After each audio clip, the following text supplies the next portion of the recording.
Five Ways Fix funded after years of inaction. By Nicole Werner MP. At long last, funding for the Five Ways intersection in Warrandyte South has been secured. After years of being ignored by the state government, the notorious Five Ways intersection has finally received attention, with the state government announcing $25 million in joint funding with the federal government for planning and upgrades. It is a significant win for our local community. I'm proud to have fought for this alongside our community, which has advocated on this issue for many years. Efforts to fix the intersection date back to at least 2017, when my predecessor, Ryan Smith MP, first raised concerns in Parliament, asking the Minister for Roads to provide Vic Road safety monitoring data. In the years that followed, Ryan repeatedly returned to the issue in Parliament, tabling petitions, raising it during constituency questions, delivering member statements, and pursuing it in adjournment debates. In 2020, Ryan presented a petition to Parliament that was signed by more than 850 residents, warning that the government was waiting for a fatality before they would take action. He tabled a second petition weeks later, and by 2022 had presented more than 1,000 signatures from residents demanding urgent upgrades.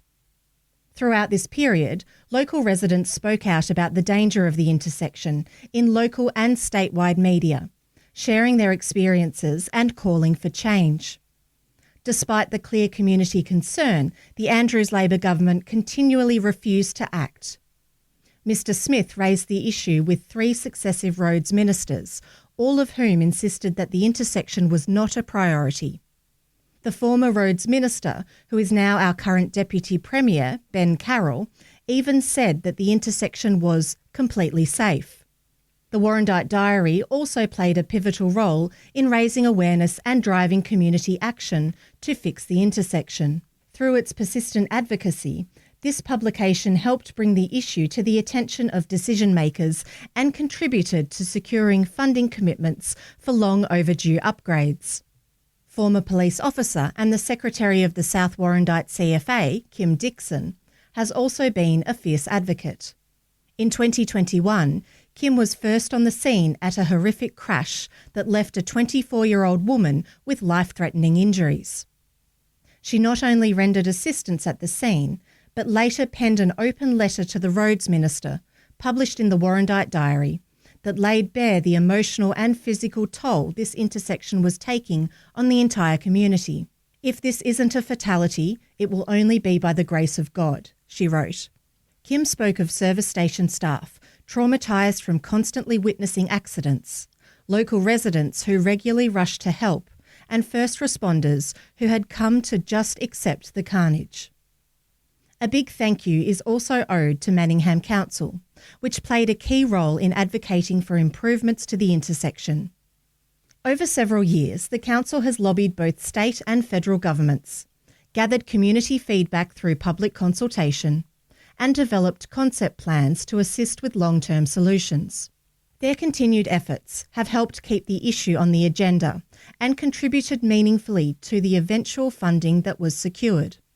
During my time as the member for Warrandyte, I have sought to build on the work of my predecessor and our community, and made it my mission to make this an issue the state government could simply not ignore. In just over 18 months since being elected, I have raised the issue in Parliament 13 times, submitted numerous questions on notice to the Roads Minister, and personally lobbied key ministers, shadow ministers, and both state and federal members to ensure this issue could not be overlooked. Throughout my advocacy, the Minister for Roads responded on multiple occasions to confirm there were no immediate plans to upgrade the intersection, citing challenges such as complex site geometry, land acquisition, and utility relocation. The community was told these issues made the project particularly difficult to progress in the short term, and that there was nothing the state government could do to help. Then, ahead of the federal election, came an unexpected development. After years of consistent advice from the state government that upgrades were not feasible, the Five Ways intersection was suddenly elevated as a priority, with the $25 million joint funding commitment announced just as federal campaigning began. While the timing has prompted some locals to question why it took so long, let alone why it has come at such a high price tag, most are simply relieved that long-awaited action is finally on the horizon.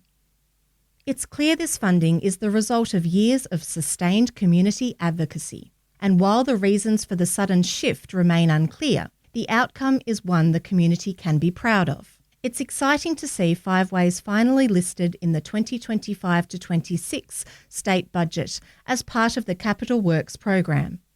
However, many questions remain about the project's timeline, scope, final design and overall cost. I have written urgently to the Minister for Roads, seeking answers to these critical details, as well as raising this matter in Parliament to seek further clarity. I hope to be able to provide answers to locals soon. Our community deserves this upgrade.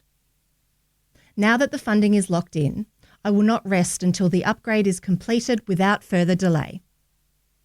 Nicole Werner is the Liberal representative for the seat of Warrandyte in the Victorian Legislative Assembly.